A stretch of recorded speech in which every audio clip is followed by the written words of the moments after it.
Bayangkan, sebelum Al-Quran diturunkan, Allah sudah menurunkan 4 kitab suci lain yang penuh keajaiban, ujian, dan rahasia besar.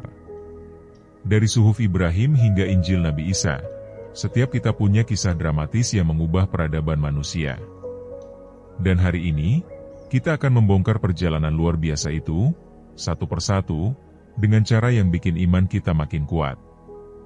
Selamat datang di channel kita, tempat di mana kita sama-sama belajar tentang keajaiban Islam dan misteri sejarahnya.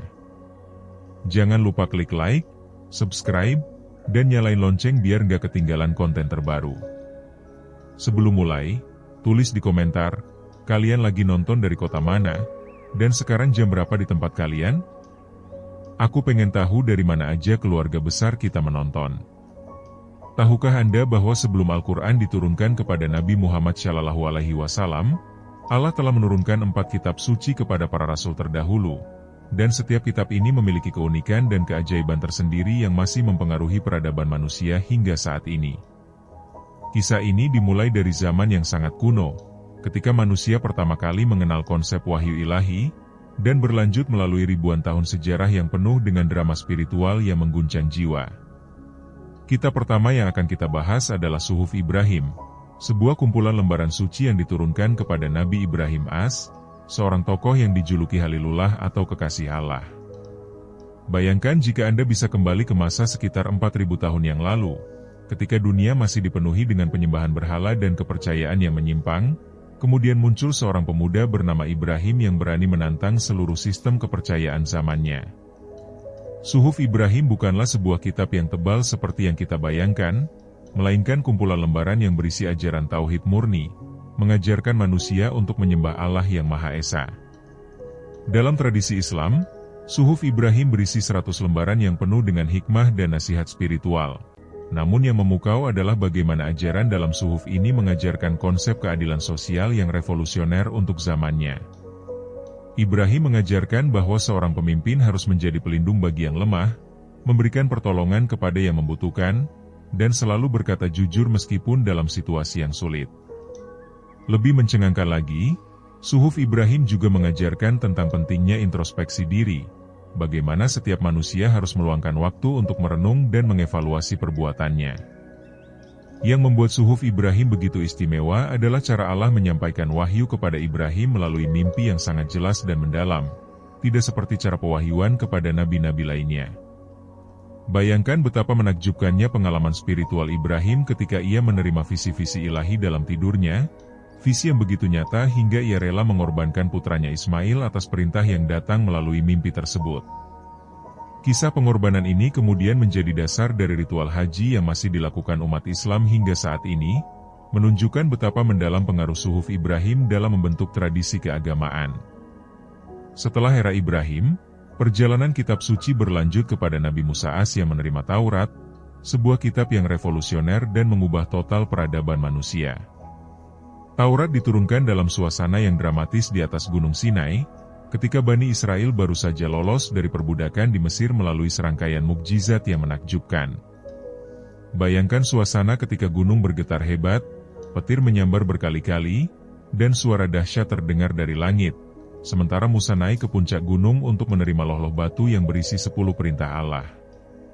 Taurat bukanlah sekedar kitab hukum biasa, melainkan sebuah konstitusi ilahi yang mencakup seluruh aspek kehidupan manusia, mulai dari hubungan dengan Tuhan, sesama manusia, hingga aturan hidup bermasyarakat yang sangat detail. Yang membuat Taurat begitu revolusioner adalah konsep keadilan yang dikandungnya, di mana untuk pertama kalinya dalam sejarah manusia, ada hukum yang berlaku sama untuk semua orang tanpa memandang status sosial. Seorang raja dan seorang budak memiliki hak yang sama di hadapan hukum Taurat, sebuah konsep yang sangat mengejutkan untuk peradaban kuno yang terbiasa dengan sistem kasta yang ketat. Dalam Taurat, terdapat 613 perintah atau yang dikenal dengan istilah mitzvot, yang mengatur seluruh aspek kehidupan Bani Israel dengan sangat rinci. Mulai dari aturan makanan halal dan haram, tata cara ibadah, sistem peradilan, hingga aturan ekonomi yang melarang riba dan menganjurkan pembebasan hutang setiap 7 tahun sekali. Yang paling menarik adalah bagaimana Taurat mengajarkan konsep tahun Yobel, di mana setiap 50 tahun sekali semua tanah kembali kepada pemilik asalnya dan semua budak dibebaskan. Sebuah sistem reset ekonomi yang mencegah penumpukan kekayaan berlebihan. Keajaiban Taurat tidak hanya terletak pada isinya, tetapi juga pada cara penyampaiannya yang unik, di mana Allah berbicara langsung kepada Musa tanpa perantara. Sebuah kehormatan yang tidak diberikan kepada nabi lain kecuali Muhammad Shallallahu Alaihi Wasallam. Suara Allah yang berbicara kepada Musa digambarkan begitu dahsyat hingga gunung hampir hancur, dan Musa sendiri pingsan berkali-kali karena tidak mampu menahan keagungan suara ilahi tersebut. Ketika Musa turun dari gunung, wajahnya bersinar begitu terang hingga Bani Israel tidak berani menatapnya secara langsung, sehingga ia harus menutupi wajahnya dengan kain. Namun tragedi terbesar dalam sejarah Taurat adalah ketika Musa naik ke gunung untuk menerima wahyu. Bani Israel yang ditinggalkan malah menyembah patung anak lembu emas yang dibuat oleh Harun atas desakan mereka. Ketika Musa turun dan melihat kaumnya menyembah berhala, kemarahannya begitu besar hingga ia melemparkan loh batu yang berisi Taurat hingga pecah berkeping-keping. Peristiwa ini menunjukkan betapa rapuhnya iman manusia dan betapa mudahnya mereka tergoda untuk kembali kepada kesirikan meskipun baru saja menyaksikan mukjizat-mukjizat yang menakjubkan. Perjalanan kitab suci kemudian berlanjut kepada Nabi Daud AS yang menerima Zabur, sebuah kitab yang memiliki karakteristik unik karena sebagian besar isinya berupa pujian, doa, dan nyanyian rohani yang indah. Zabur diturunkan kepada Daud yang bukan hanya seorang nabi dan raja, tetapi juga seorang penyair dan musisi yang memiliki suara merdu luar biasa. Konon, ketika Daud melantunkan ayat-ayat Zabur dengan suaranya yang indah, seluruh makhluk di bumi dan langit ikut mendengarkan dengan khusyuk, bahkan burung-burung berhenti terbang dan binatang buas berhenti mencari mangsa. Keunikan Zabur terletak pada gaya bahasanya yang puitis dan penuh dengan metafora indah, sangat berbeda dengan gaya Taurat yang lebih bersifat hukum dan aturan. Zabur lebih banyak berbicara tentang hubungan emosional antara manusia dengan Tuhannya, mengekspresikan kerinduan, penyesalan, syukur, dan harapan dengan bahasa yang menyentuh jiwa. Salah satu bagian yang paling terkenal dari Zabur adalah Mazmur 23 yang dimulai dengan kalimat, Tuhan adalah gembalaku, aku tidak akan kekurangan, sebuah ungkapan kepercayaan dan ketergantungan total kepada Allah yang begitu indah. Yang membuat sosok Daud begitu menarik adalah kombinasi antara kekuatan fisik dan spiritual yang luar biasa. Daud yang dalam masa mudanya berhasil mengalahkan raksasa Jalut hanya dengan ketapel dan batu, kemudian menjadi raja yang adil dan bijaksana, sekaligus seorang penyair yang kata-katanya mampu menembus hati manusia.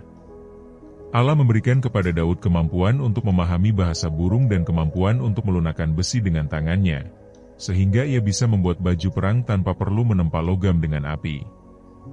Zabur mengajarkan manusia tentang pentingnya bersyukur dalam segala keadaan, bagaimana menghadapi kesulitan dengan sabar, dan cara memohon ampun kepada Allah dengan tulus. Salah satu pesan terpenting dalam Zabur adalah tentang kepemimpinan yang amanah, di mana seorang pemimpin harus selalu ingat bahwa kekuasaan yang dimilikinya adalah titipan dari Allah yang akan diminta pertanggungjawaban. Daud sendiri pernah melakukan kesalahan dalam kepemimpinannya dan dengan rendah hati memohon ampun kepada Allah, menunjukkan bahwa bahkan seorang nabi pun tidak luput dari kelemahan manusiawi. Tragedi dalam sejarah Zabur terjadi ketika putra Daud, yaitu Sulaiman, meskipun dikaruniai kearifan dan kekuasaan yang luar biasa, pada akhir hidupnya mulai terpengaruh oleh istri-istrinya yang berasal dari bangsa lain untuk menyembah berhala. Hal ini menunjukkan bahwa ujian terbesar bagi manusia sering datang dari hal-hal yang paling dicintainya, dan betapa pentingnya untuk selalu waspada terhadap godaan yang datang dalam berbagai bentuk. Kitab suci keempat yang diturunkan sebelum Al-Quran adalah Injil yang diberikan kepada Nabi Isa AS, sebuah kitab yang membawa pesan kasih sayang, belas kasih, dan pengampunan yang revolusioner untuk zamannya. Injil diturunkan dalam konteks masyarakat Yahudi yang pada saat itu sudah sangat kaku dalam menjalankan hukum Taurat, sehingga mereka melupakan esensi spiritual dari ajaran agama dan hanya terfokus pada ritual-ritual lahiriah yang kosong makna. Isa AS datang dengan membawa pesan yang menyegarkan, mengajarkan bahwa ibadah yang sejati bukanlah sekedar mengikuti aturan-aturan formal, tetapi harus disertai dengan ketulusan hati dan kasih sayang kepada sesama manusia. Injil mengajarkan konsep pengampunan yang tidak terbatas, di mana manusia harus memaafkan kesalahan orang lain tidak hanya 7 kali, tetapi 70 kali 7 kali, sebuah ungkapan yang menunjukkan bahwa pengampunan seharusnya tidak memiliki batas. Yang membuat Injil begitu istimewa adalah mukjizat-mukjizat luar biasa yang menyertai dakwah Isa As, mulai dari menyembuhkan orang buta, menghidupkan orang mati, memberi makan ribuan orang dengan 5 roti dan 2 ikan, hingga berjalan di atas air. Mukjizat-mukjizat ini bukan sekedar pertunjukan kekuatan supernatural, tetapi memiliki makna spiritual yang dalam, menunjukkan bahwa Allah memiliki kuasa mutlak atas segala sesuatu dan tidak ada yang mustahil baginya. Pesan utama Injil adalah tentang cinta kasih universal, di mana manusia harus mengasihi tidak hanya keluarga dan teman-temannya, tetapi juga musuh-musuhnya. Isa mengajarkan bahwa ketika seseorang menampar pipi kanan kita harus memberikan pipi kiri juga, sebuah ajaran yang sangat radikal untuk masyarakat yang terbiasa dengan hukum pembalasan mata ganti mata. Konsep ini mengajarkan bahwa kekerasan hanya akan melahirkan kekerasan baru, dan satu-satunya cara untuk memutus rantai kebencian adalah dengan kasih sayang dan pengampunan. Injil juga mengajarkan tentang kepedulian sosial yang mendalam, di mana pengikut Isa harus selalu memperhatikan nasib orang-orang miskin, janda, anak yatim, dan kaum marginal lainnya. Isa sendiri memberikan contoh dengan selalu bergaul dengan orang-orang yang dianggap hina oleh masyarakat, seperti pemungut pajak, pelacur, dan orang-orang berdosa lainnya, menunjukkan bahwa rahmat Allah terbuka untuk semua orang tanpa terkecuali. Namun tragedi terbesar dalam sejarah Injil adalah ketika ajaran asli Isa mulai diselewengkan oleh pengikut-pengikutnya setelah ia diangkat ke langit. Konsep ketuhanan Isa yang awalnya dimaksudkan secara metaforis mulai diartikan secara literal, sehingga muncul doktrin Trinitas yang bertentangan dengan ajaran tauhid murni yang dibawa oleh semua nabi. Paulus, yang mengklaim sebagai rasul padahal tidak pernah bertemu dengan Isa secara langsung, memainkan peran besar dalam mengubah ajaran Injil dari agama tauhid menjadi agama yang mencampurkan konsep ketuhanan dengan kemanusiaan.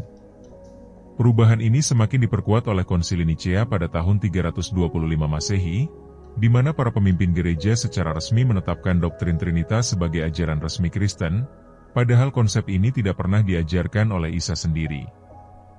Injil asli yang diturunkan kepada Isa dalam bahasa Aramaik secara perlahan hilang dan digantikan oleh Injil-Injil yang ditulis dalam bahasa Yunani oleh orang-orang yang tidak pernah bertemu langsung dengan Isa, sehingga ajaran aslinya mengalami distorsi yang signifikan.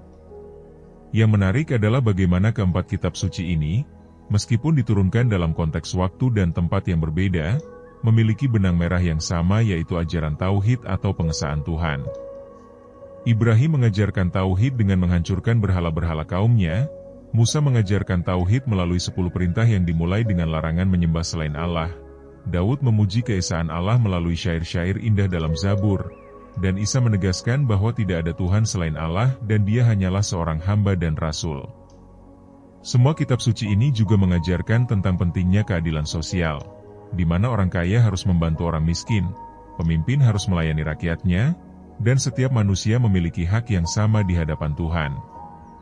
Konsep ini kemudian disempurnakan dalam Al-Quran yang tidak hanya mengajarkan keadilan sosial, tetapi juga memberikan sistem yang komprehensif untuk mewujudkannya melalui zakat, wakaf, dan berbagai instrumen ekonomi Islam lainnya.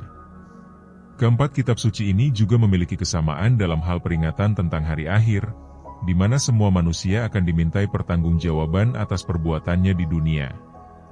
Konsep surga dan neraka, hari pembalasan, dan kehidupan setelah mati menjadi tema universal yang diajarkan oleh semua kitab suci, menunjukkan bahwa Allah ingin manusia selalu ingat bahwa hidup di dunia ini hanyalah sementara dan ada kehidupan yang kekal setelahnya. Namun yang membedakan Al-Quran dari keempat kitab suci sebelumnya adalah jaminan Allah untuk menjaga kemurniannya hingga hari kiamat. Suhuf Ibrahim telah hilang tanpa jejak, Taurat dan Injil mengalami perubahan dan penyimpangan yang signifikan, Zabur sebagian besar isinya juga tidak lagi utuh, tetapi Al-Quran tetap terjaga dalam bentuk aslinya persis seperti ketika diturunkan kepada Nabi Muhammad SAW 14 abad yang lalu. Keajaiban lain dari Al-Quran adalah kemampuannya untuk mengonfirmasi kebenaran yang terdapat dalam kitab-kitab sebelumnya sekaligus meluruskan penyimpangan yang telah terjadi. Al-Quran menceritakan kisah-kisah para nabi terdahulu dengan detail yang menakjubkan, kadang memberikan informasi tambahan yang tidak terdapat dalam kitab-kitab sebelumnya, dan kadang meluruskan cerita yang telah mengalami distorsi. Misalnya, Al-Quran meluruskan cerita tentang Isa As yang dalam Injil digambarkan mati disalib, padahal menurut Al-Quran ia tidak disalib tetapi diangkat ke langit dalam keadaan hidup. Al-Quran juga meluruskan cerita tentang Ibrahim yang dalam Taurat digambarkan hendak mengorbankan Ishak, padahal menurut Al-Quran yang akan dikorbankan adalah Ismail. Koreksi-koreksi ini menunjukkan bahwa Al-Quran datang sebagai furqan atau pembeda antara yang hak dan yang batil. Keistimewaan lain dari Al-Quran adalah gaya bahasanya yang memadukan keindahan puitis Zabur, ketegasan hukum Taurat, kasih sayang Injil, dan hikmah suhuf Ibrahim dalam satu kesatuan yang harmonis. Al-Quran bisa berbicara dengan lembut kepada orang yang sedang berduka, tegas kepada orang yang berbuat zalim, mengharukan ketika menceritakan kisah para nabi, dan menggugah semangat ketika mengajak untuk berjuang di jalan Allah. Yang lebih menakjubkan lagi adalah bagaimana Al-Quran mampu berbicara kepada semua lapisan masyarakat, mulai dari orang awam yang baru bisa membaca hingga para ilmuwan dan filsuf terbesar. Seorang anak kecil bisa memahami kisah-kisah dalam Al-Quran, sementara para ulama bisa menghabiskan seumur hidup untuk menggali makna-makna mendalam yang terkandung di dalamnya tanpa pernah merasa bosan atau kehabisan bahan untuk dipelajari. Al-Quran juga memiliki keajaiban dalam hal prediksi ilmiah yang baru bisa dibuktikan oleh sains modern, seperti teori Big Bang, perkembangan janin dalam rahim, pergerakan benua, lapisan atmosfer bumi, dan masih banyak lagi. Hal ini menunjukkan bahwa Al-Quran bukan hanya kitab spiritual tetapi juga kitab yang mengandung kebenaran ilmiah yang universal. Dalam konteks hubungan antara kitab-kitab suci, Al-Quran mengajarkan umat Islam untuk menghormati dan mengakui keberadaan kitab-kitab sebelumnya sebagai wahyu Allah yang asli, meskipun dalam bentuk yang sudah mengalami perubahan. Orang-orang Yahudi dan Kristen disebut sebagai ahli kitab yang memiliki kedudukan khusus dalam Islam, dan umat Islam diizinkan untuk menikah dengan wanita ahli kitab serta memakan makanan yang disembelih oleh mereka. Namun Al-Quran juga mengkritik keras penyimpangan-penyimpangan yang telah dilakukan oleh sebagian ahli kitab, seperti menyembunyikan ayat-ayat yang berkaitan dengan kedatangan Nabi Muhammad, mengubah isi kitab suci untuk kepentingan duniawi, dan mencampurkan ajaran ilahi dengan tradisi manusia. Kritik ini bukan untuk merendahkan mereka, tetapi untuk mengajak mereka kembali kepada ajaran tauhid murni yang dibawa oleh para nabi mereka. Salah satu hikmah terbesar dari keberadaan keempat kitab suci sebelum Al-Quran adalah untuk menunjukkan bahwa Islam bukanlah agama baru, tetapi kelanjutan dari agama tauhid yang telah dibawa oleh para nabi sejak zaman Ibrahim. Muhammad Shallallahu Alaihi Wasallam bukanlah pendiri agama baru, tetapi penutup para nabi yang melanjutkan misi dakwah yang telah dimulai oleh para pendahulunya. Hal ini menjelaskan mengapa banyak ajaran dalam Islam yang memiliki kemiripan dengan ajaran dalam kitab-kitab sebelumnya. Keberadaan kitab-kitab suci terdahulu juga menjadi bukti bahwa Allah senantiasa peduli terhadap umat manusia di setiap zaman, tidak pernah membiarkan manusia hidup tanpa petunjuk. Setiap kali ajaran para nabi mulai dilupakan atau diselewengkan, Allah mengutus nabi baru dengan kitab baru untuk meluruskan kembali jalan yang benar. Namun dengan datangnya Al-Quran dan Nabi Muhammad sebagai penutup para nabi, maka petunjuk Allah telah sempurna dan tidak akan ada lagi nabi atau kitab suci setelahnya. Yang menarik adalah bagaimana setiap kitab suci memiliki karakteristik yang sesuai dengan kondisi umat yang menerimanya. Suhuf Ibrahim sederhana dan padat karena diturunkan untuk masyarakat nomaden yang hidup berpindah-pindah. Taurat detail dan komprehensif karena diturunkan untuk mengatur kehidupan Bani Israel yang baru keluar dari perbudakan dan perlu struktur sosial yang jelas. Zabur puitis dan mengharukan karena diturunkan kepada Daud yang memiliki jiwa seni dan kepemimpinan. Injil penuh kasih sayang karena diturunkan untuk melembutkan hati masyarakat yang keras dan kaku dalam beragama. Sedangkan Al-Quran memiliki semua karakteristik tersebut karena diturunkan untuk seluruh umat manusia hingga akhir zaman, sehingga harus bisa menjawab semua kebutuhan spiritual manusia di segala zaman dan tempat.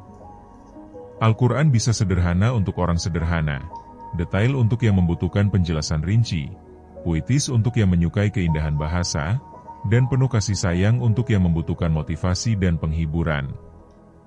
Kisah keempat kitab suci sebelum Al-Quran juga mengajarkan kita tentang pentingnya menjaga amanah. Ketika umat terdahulu gagal menjaga kemurnian kitab suci mereka, maka Allah menurunkan kitab baru melalui nabi baru. Namun dengan Al-Quran, Allah sendiri yang menjamin akan menjaganya, sehingga tidak akan ada lagi kitab suci setelahnya. Ini menjadi tantangan bagi umat Islam untuk tidak hanya menjaga hafalan Al-Quran tetapi juga menjaga kemurnian ajaran dan implementasinya dalam kehidupan sehari-hari. Tragedi yang menimpa kitab-kitab suci terdahulu juga menjadi pelajaran tentang bahaya fanatisme buta dan mengikuti tokoh agama tanpa mengecek kebenarannya dengan kitab suci. Banyak penyimpangan terjadi karena umat lebih percaya kepada pendapat pemimpin agama daripada kepada teks asli kitab suci, sehingga ajaran asli para nabi tertutupi oleh interpretasi manusia yang bisa jadi keliru atau bahkan sengaja diselewengkan untuk kepentingan tertentu. Dalam konteks modern, kisah keempat kitab suci ini sangat relevan untuk membangun dialog antar agama yang produktif. Umat Islam, Yahudi, dan Kristen sebenarnya memiliki akar yang sama yaitu agama Ibrahim, sehingga seharusnya bisa saling menghormati dan bekerja sama dalam menegakkan nilai-nilai kemanusiaan universal seperti keadilan, kasih sayang, kejujuran, dan kepedulian terhadap sesama. Namun dialog ini harus dibangun atas dasar kejujuran intelektual, di mana setiap pihak harus mengakui perbedaan yang ada tanpa berusaha menyamakan semua agama atau sebaliknya mengklaim bahwa hanya agamanya saja yang benar. Islam mengakui bahwa Yahudi dan Kristen memiliki dasar wahyu yang benar, tetapi juga meyakini bahwa Al-Quran adalah koreksi dan penyempurna dari kitab-kitab sebelumnya. Kisah keempat kitab suci juga mengajarkan tentang pentingnya mempelajari sejarah agama secara objektif, tidak hanya sejarah agama sendiri tetapi juga agama lain. Dengan memahami bagaimana agama-agama besar dunia berkembang dan berinteraksi satu sama lain, kita bisa memiliki perspektif yang lebih luas tentang perjalanan spiritual manusia dan menghindari klaim-klaim supremasi yang sering memicu konflik. Yang paling penting dari semua ini adalah pesan bahwa Allah tidak pernah membiarkan manusia hidup tanpa petunjuk. Di setiap zaman dan tempat, selalu ada orang-orang yang dipilih untuk menyampaikan pesan ilahi kepada umatnya. Meskipun sebagian pesan tersebut kemudian mengalami distorsi, tetapi inti ajaran tauhid tetap bisa ditemukan dalam semua tradisi agama besar dunia jika kita mau mempelajarinya dengan hati yang terbuka dan pikiran yang jernih. Keempat kitab suci sebelum Al-Quran juga mengajarkan bahwa wahyu Allah selalu progresif, di mana setiap kitab baru menyempurnakan dan melengkapi kitab sebelumnya sesuai dengan perkembangan peradaban manusia. Suhuf Ibrahim mengajarkan dasar-dasar tauhid, Taurat membangun struktur masyarakat yang adil, Zabur mengembangkan dimensi spiritual yang mendalam, Injil menambahkan dimensi kasih sayang universal, dan Al-Quran menyempurnakan semuanya dalam bentuk yang final dan universal. Dalam menutup pembahasan yang menakjubkan ini, kita bisa melihat bahwa kisah keempat kitab suci sebelum Al-Quran adalah kisah tentang kasih sayang Allah yang tidak pernah putus kepada makhluknya, kesabarannya dalam mendidik manusia secara bertahap, dan kebijaksanaannya dalam memberikan petunjuk yang sesuai dengan kapasitas dan kebutuhan setiap zaman. Kisah ini juga mengingatkan kita bahwa sebagai umat Islam yang diberi amanah untuk menjaga Al-Quran, kita harus belajar dari kesalahan umat terdahulu dan tidak mengulangi tragedi yang sama. Al-Quran adalah kitab terakhir yang diturunkan Allah, dan kita adalah umat terakhir yang dipercaya untuk menjaganya. Tanggung jawab ini bukan hanya dalam bentuk menjaga hafalan atau bacaannya, tetapi yang lebih penting adalah menjaga kemurnian ajaran dan mengamalkannya dalam kehidupan sehari-hari. Hanya dengan cara itulah kita bisa membuktikan bahwa kita adalah umat terbaik yang dikeluarkan untuk manusia, sebagaimana janji Allah dalam Al-Quran. Untuk memahami lebih dalam tentang keempat kitab suci ini, mari kita telusuri bagaimana masing-masing kitab memberikan kontribusi unik dalam membentuk peradaban manusia. Suhuf Ibrahim, meskipun berupa lembaran-lembaran sederhana, mengandung revolusi pemikiran yang luar biasa untuk zamannya. Bayangkan hidup di era di mana seluruh dunia menyembah berhala, dari Mesopotamia hingga Mesir, dari India hingga Eropa. Semua peradaban besar saat itu memiliki panteon dewa-dewi yang rumit dan ritual penyembahan yang kompleks. Ibrahim datang dengan pesan yang sangat radikal, bahwa seluruh alam semesta ini hanya memiliki satu pencipta yang tidak membutuhkan partner, anak, atau pembantu dalam menjalankan kekuasaannya. Pesan ini begitu mengancam tatanan sosial yang ada hingga Raja Namrud merasa perlu menghukum Ibrahim dengan cara membakarnya hidup-hidup. Namun keajaiban terjadi ketika api yang seharusnya membakar Ibrahim malah menjadi sejuk dan selamat, menunjukkan bahwa Allah melindungi orang-orang yang beriman kepadanya dengan cara yang melampaui hukum alam. Yang membuat Suhuf Ibrahim begitu istimewa adalah pendekatannya yang rasional terhadap ketuhanan. Ibrahim tidak hanya menyuruh orang untuk percaya secara buta, tetapi mengajak mereka untuk berpikir dan menggunakan akal sehat. Kisah terkenal ketika Ibrahim melihat bintang, bulan, dan matahari kemudian menyimpulkan bahwa semuanya itu tidak layak disembah karena mereka tenggelam dan berubah, menunjukkan pendekatan filosofis yang mendahului zamannya ribuan tahun. Ajaran dalam Suhuf Ibrahim juga mencakup etika bisnis dan perdagangan yang revolusioner. Ibrahim mengajarkan bahwa dalam berdagang, seseorang harus selalu jujur dalam takaran dan timbangan, tidak boleh menipu pembeli dengan kualitas barang yang buruk, dan harus memberikan harga yang adil tanpa mengambil keuntungan yang berlebihan. Prinsip-prinsip ini kemudian menjadi dasar bagi sistem ekonomi Islam yang mengutamakan keadilan dan keberkahan daripada sekedar keuntungan materi. Lebih menarik lagi, Suhuf Ibrahim mengajarkan konsep hospitalitas atau keramah tamahan yang luar biasa. Ibrahim dikenal sebagai orang yang selalu menjamu tamu dengan makanan terbaik yang dimilikinya, bahkan ketika tamu tersebut adalah orang asing yang tidak dikenalnya. Tradisi ini kemudian menjadi bagian integral dari budaya Arab dan Islam, di mana memuliakan tamu dianggap sebagai bagian dari iman seseorang. Suhuf Ibrahim juga membahas tentang pentingnya pendidikan anak-anak, di mana orang tua bertanggung jawab tidak hanya memberikan makanan dan pakaian, tetapi juga memberikan pendidikan moral dan spiritual yang akan membentuk karakter mereka di masa depan. Ibrahim sendiri memberikan contoh dengan mendidik Ismail dan Ishak untuk menjadi pemimpin yang beriman dan bertakwa, dan keduanya kemudian menjadi bapak dari bangsa-bangsa besar.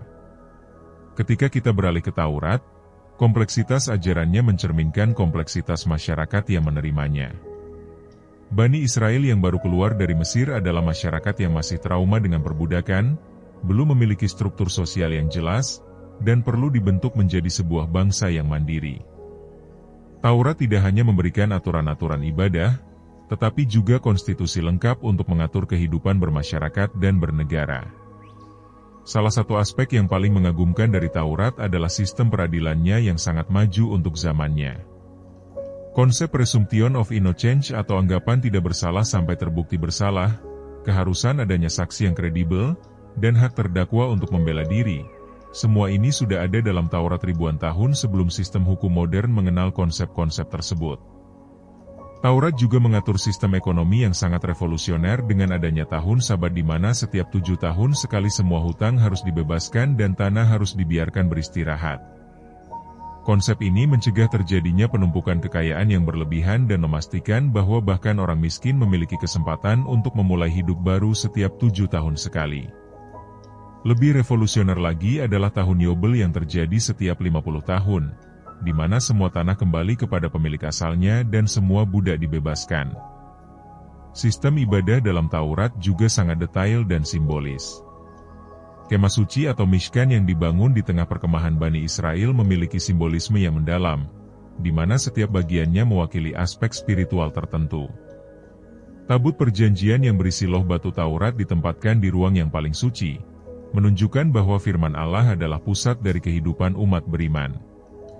Ritual-ritual kurban dalam Taurat juga memiliki makna yang mendalam, tidak sekedar sebagai persembahan kepada Allah, tetapi juga sebagai sarana untuk membersihkan dosa, mengungkapkan rasa syukur, dan mempererat hubungan antara manusia dengan Tuhannya.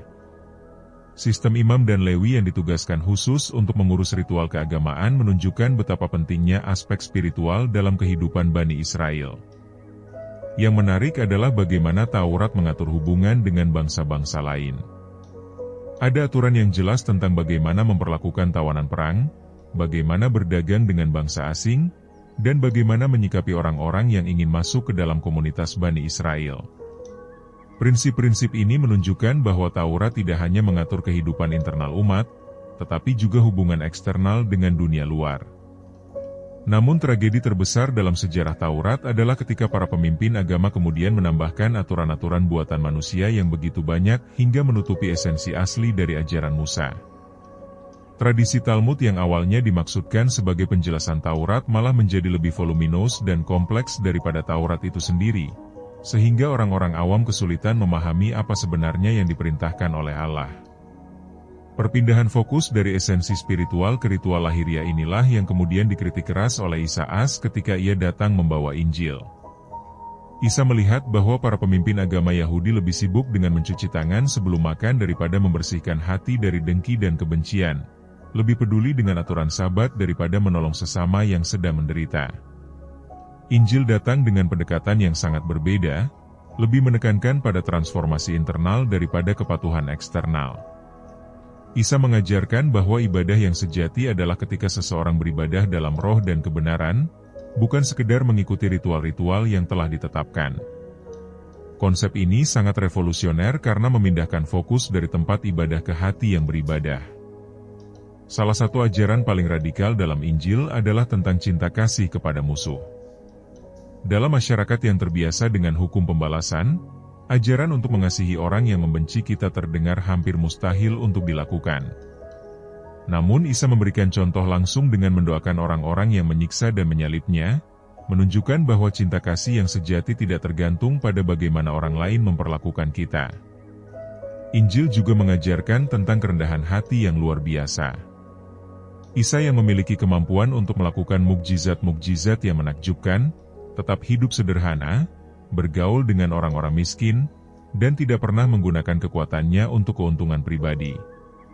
Bahkan ketika para muridnya bertengkar tentang siapa yang paling besar di antara mereka, Isa mengambil handuk dan membasuh kaki mereka, menunjukkan bahwa pemimpin yang sejati adalah yang melayani, bukan yang dilayani. Konsep pengampunan dalam Injil juga sangat mendalam. Bukan hanya mengampuni kesalahan kecil, tetapi juga kesalahan besar yang menyakitkan hati. Perumpamaan tentang hamba yang diampuni hutangnya yang sangat besar oleh tuannya, tetapi kemudian tidak mau mengampuni hutang kecil temannya, mengajarkan bahwa manusia yang telah menerima pengampunan dari Allah seharusnya juga mudah mengampuni sesama manusia. Injil juga sangat peduli dengan kaum marginal yang diabaikan oleh masyarakat. Isa secara khusus mencari orang-orang yang sakit, miskin, terpinggirkan, dan dianggap berdosa untuk menunjukkan bahwa kasih Allah terbuka untuk semua orang. Kisah tentang Zakheus si pemungut pajak yang dibenci masyarakat, wanita Samaria yang dihindari orang Yahudi, dan pelacur yang diampuni dosanya, semuanya menunjukkan bahwa tidak ada manusia yang terlalu berdosa untuk menerima rahmat Allah. Yang membuat Injil begitu menyentuh adalah cara Isa berbicara dengan perumpamaan-perumpamaan yang sederhana tetapi mengandung makna yang sangat dalam. Perumpamaan tentang benih yang jatuh di berbagai jenis tanah mengajarkan tentang bagaimana firman Allah diterima oleh berbagai jenis hati manusia.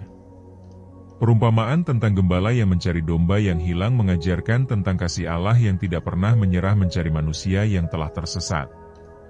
Tragedi dalam sejarah Injil dimulai ketika ajaran Isa mulai dicampur dengan filosofi Yunani dan tradisi pagan Romawi.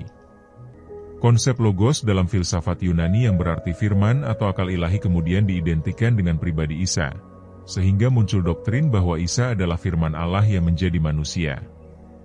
Padahal dalam bahasa Aramaik yang digunakan Isa, konsep ini tidak pernah ada. Paulus yang mengklaim mendapat wahyu dari Isa setelah penyaliban memainkan peran besar dalam mengubah ajaran Injil dari agama Tauhid menjadi agama yang mengandung unsur-unsur politeisme. Konsep penebusan dosa melalui darah Isa, doktrin Trinitas, dan pembatalan hukum-hukum Taurat, semuanya adalah inovasi Paulus yang tidak pernah diajarkan oleh Isa sendiri. Konsili-konsili gereja yang diadakan setelah Konstantin menjadikan Kristen sebagai agama resmi Romawi semakin menjauhkan ajaran gereja dari ajaran asli Isa. Doktrin-doktrin yang ditetapkan dalam konsili-konsili ini lebih dipengaruhi oleh pertimbangan politik daripada kebenaran spiritual, sehingga ajaran yang sampai kepada kita sekarang sudah sangat berbeda dari apa yang diajarkan Isa kepada murid-muridnya. Ketika kita sampai kepada Zabur, kita menemukan dimensi spiritual yang sangat kaya dan mendalam. Zabur bukanlah kitab hukum seperti Taurat atau ajaran moral seperti Injil, tetapi lebih merupakan ekspresi jiwa manusia dalam berhadapan dengan Tuhannya. Dalam Zabur, kita menemukan seluruh spektrum emosi manusia, mulai dari kegembiraan yang meluap-luap, kesedihan yang mendalam, kemarahan terhadap ketidakadilan, hingga kerinduan yang menggebu untuk bertemu dengan Allah. Daud yang menerima Zabur adalah sosok yang unik dalam sejarah para nabi. Ia adalah seorang gembala muda yang dengan keberanian luar biasa mengalahkan Jalut si raksasa dengan hanya menggunakan ketapel dan 5 buah batu. Kemenangan ini bukan hanya kemenangan fisik, tetapi juga kemenangan spiritual di mana keimanan kepada Allah mengalahkan kesombongan dan kekuatan brute. Setelah menjadi raja, Daud menunjukkan bahwa kekuasaan tidak membuatnya lupa daratan. Ia tetap rendah hati, selalu meminta petunjuk Allah dalam setiap keputusan penting, dan tidak segan-segan mengakui kesalahan ketika ia berbuat salah. Kisah ketika Daud mengambil istri Uria setelah mengirim suaminya ke garis depan perang menunjukkan bahwa bahkan seorang nabi pun tidak luput dari godaan nafsu. Namun yang membedakan adalah kesediaannya untuk bertobat dengan tulus. Zabur mengajarkan bahwa hubungan antara manusia dengan Allah tidak selalu manis dan mudah. Ada kalanya seorang mukmin merasa seolah-olah ditinggalkan oleh Allah, mengalami penderitaan yang tidak dimengerti alasannya, atau menghadapi musuh-musuh yang tampaknya lebih kuat. Namun dalam situasi-situasi sulit inilah iman seseorang benar-benar diuji, dan Zabur memberikan contoh bagaimana menghadapi ujian tersebut dengan tetap berpegang pada Allah. Salah satu tema sentral dalam Zabur adalah tentang keadilan Allah yang kadang tampak lambat dalam mewujud. Daud sering mengeluh tentang orang-orang jahat yang tampak berhasil sementara orang-orang baik menderita. Namun ia selalu kembali pada keyakinan bahwa Allah Maha Adil dan pada waktunya keadilan akan tegak. Perspektif jangka panjang ini sangat penting untuk membangun kesabaran dan ketahanan spiritual. Zabur juga mengajarkan tentang pentingnya bersyukur dalam segala keadaan. Daud tidak hanya memuji Allah ketika ia mendapat kemenangan atau kebahagiaan, tetapi juga ketika ia menghadapi kesulitan dan tantangan. Konsep syukur dalam Zabur bukan hanya mengucapkan terima kasih secara verbal, tetapi juga mengakui bahwa segala sesuatu yang terjadi adalah bagian dari rencana Allah yang bijaksana. Yang membuat Zabur begitu indah adalah penggunaan bahasa puitis yang kaya dengan metafora dan simbolisme.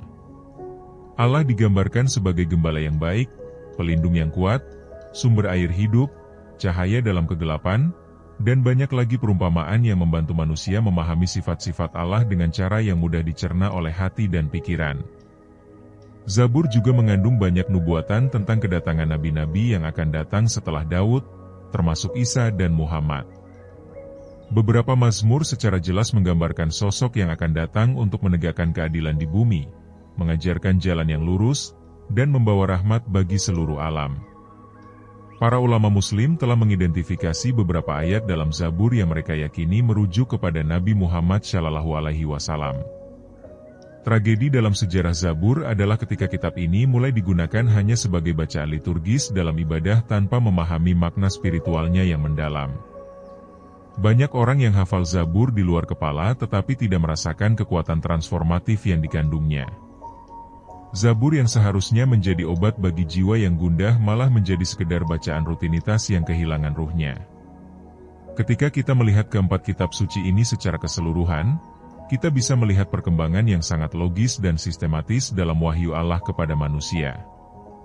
Setiap kitab membangun fondasi yang telah diletakkan oleh kitab sebelumnya, sambil menambahkan dimensi-dimensi baru yang sesuai dengan perkembangan peradaban manusia.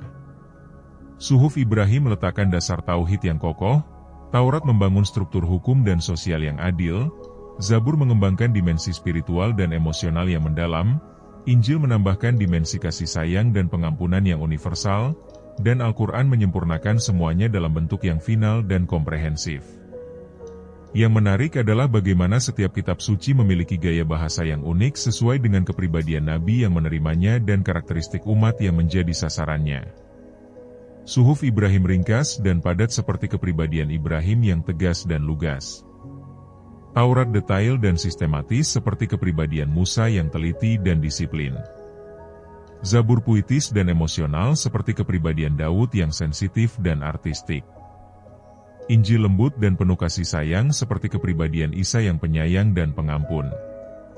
Al-Quran memadukan semua gaya ini dalam harmoni yang sempurna, bisa tegas seperti Taurat ketika berbicara tentang hukum, puitis seperti Zabur ketika menggambarkan keindahan ciptaan Allah, lembut seperti Injil ketika memberikan kabar gembira, dan langsung seperti Suhuf Ibrahim ketika menyampaikan prinsip-prinsip dasar keimanan.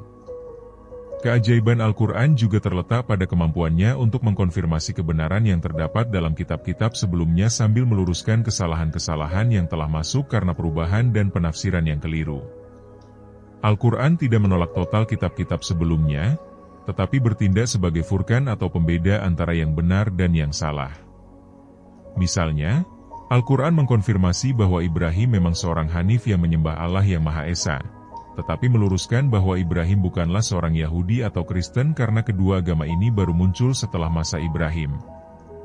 Al-Quran juga mengkonfirmasi bahwa Musa memang menerima Taurat dari Allah, tetapi meluruskan bahwa banyak aturan dalam Taurat saat ini adalah tambahan dari para rabi yang bukan bagian dari wahyu asli. Demikian juga dengan Isa, Al-Quran mengkonfirmasi bahwa ia memang seorang nabi yang mulia dan menerima Injil dari Allah, tetapi meluruskan bahwa ia bukanlah Tuhan atau anak Tuhan, melainkan hamba Allah yang diberi mukjizat-mukjizat luar biasa. Al-Quran juga meluruskan bahwa Isa tidak disalib tetapi diangkat ke langit oleh Allah, dan akan turun kembali di akhir zaman untuk menegakkan keadilan. Dalam konteks hubungan antara kitab-kitab suci, Al-Quran menggunakan istilah-istilah yang sangat tepat untuk menggambarkan fungsinya. Al-Quran disebut sebagai muhaimin atau pengawal dan pengawas terhadap kitab-kitab sebelumnya, menunjukkan bahwa Al-Quran berfungsi untuk menjaga kemurnian ajaran para nabi terdahulu dari berbagai penyimpangan yang telah terjadi. Al-Quran juga disebut sebagai musaddiq atau pembenar, menunjukkan bahwa Al-Quran tidak datang untuk menghapus atau menggantikan kitab-kitab sebelumnya secara total, tetapi untuk membenarkan bagian-bagian yang masih asli dan meluruskan bagian-bagian yang telah mengalami perubahan. Pendekatan ini sangat bijaksana karena tidak menghakimi secara total tetapi memberikan apresiasi yang adil terhadap warisan spiritual umat manusia. Istilah lain yang digunakan Al-Quran untuk menggambarkan dirinya adalah furqan atau pembeda, menunjukkan bahwa Al-Quran berfungsi sebagai kriteria untuk membedakan antara kebenaran dan kebatilan, antara ajaran asli para nabi dengan tambahan-tambahan yang dibuat oleh manusia. Fungsi ini sangat penting dalam konteks pluralisme agama saat ini, di mana sering terjadi pencampuradukan antara ajaran ilahi dengan tradisi manusia. Keunggulan Al-Quran dibanding kitab-kitab sebelumnya juga terletak pada jaminan Allah untuk menjaga kemurniannya hingga hari kiamat.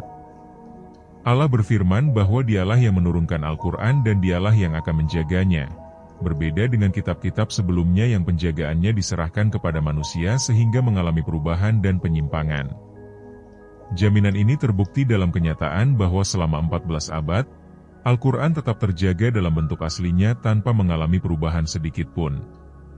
Tidak ada perdebatan di antara umat Islam tentang mana yang merupakan ayat asli Al-Quran dan mana yang bukan, berbeda dengan kitab-kitab sebelumnya yang memiliki versi-versi berbeda dan perdebatan tentang otentisitasnya. Metode penjagaan Al-Quran juga sangat unik, tidak hanya mengandalkan tulisan tetapi juga hafalan. Jutaan muslim di seluruh dunia menghafal Al-Quran di luar kepala secara sempurna, sehingga meskipun semua mushaf Al-Quran di dunia musnah, Al-Quran masih bisa dipulihkan melalui hafalan para huffaz. Tradisi ini sudah dimulai sejak zaman Nabi Muhammad SAW dan terus berlanjut hingga sekarang. Keajaiban lain dari Al-Quran adalah kemampuannya untuk tetap relevan dan segar meskipun sudah berusia 14 abad. Setiap generasi menemukan makna-makna baru dalam Al-Quran yang sesuai dengan perkembangan zaman dan ilmu pengetahuan. Ayat-ayat tentang penciptaan alam semesta, perkembangan janin, siklus air, dan fenomena alam lainnya terus memberikan inspirasi bagi para ilmuwan muslim untuk melakukan penelitian dan penemuan. Al-Quran juga memiliki keajaiban dalam hal kemukjizatan bahasanya yang tidak bisa ditandingi oleh karya sastra manapun dalam bahasa Arab. Para penyair dan sastrawan Arab terbesar mengakui keunggulan Al-Quran dalam hal keindahan bahasa, kedalaman makna, dan kekuatan pengaruhnya terhadap hati manusia. Tantangan Allah untuk membuat satu surat saja yang serupa dengan Al-Quran tidak pernah bisa dijawab hingga saat ini.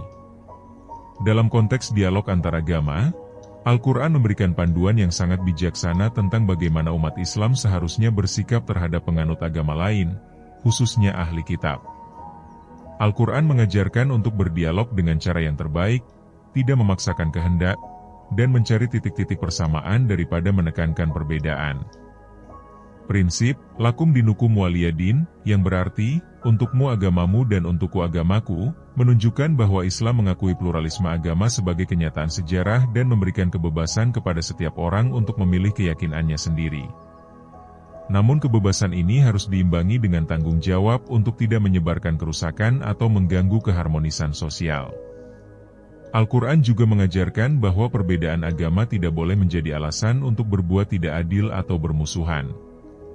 Umat Islam diperintahkan untuk berbuat baik kepada siapa saja yang tidak memerangi mereka karena agama, menunjukkan bahwa keadilan dan kebaikan harus menjadi prinsip universal yang melampaui perbedaan keyakinan. Yang menarik adalah bagaimana Al-Quran memprediksi bahwa akan ada upaya-upaya untuk mengubah dan menyimpangkan kitab-kitab suci, sebagaimana yang telah terjadi pada kitab-kitab sebelumnya. Namun Al-Quran juga memprediksi bahwa akan selalu ada kelompok dari setiap umat yang tetap memegang kebenaran, menunjukkan bahwa meskipun mayoritas mungkin menyimpang, selalu ada minoritas yang tetap istiqomah. Prediksi ini terbukti dalam sejarah, di mana meskipun mayoritas umat Yahudi dan Kristen telah menyimpang dari ajaran asli para nabi mereka, masih ada kelompok-kelompok kecil yang berusaha memurnikan kembali ajaran agama mereka dan kembali kepada tauhid murni. Beberapa kelompok Kristen awal seperti Ebionites dan Arian menolak doktrin Trinitas, dan beberapa kelompok Yahudi seperti Karaites menolak Talmud dan hanya berpegang pada Taurat.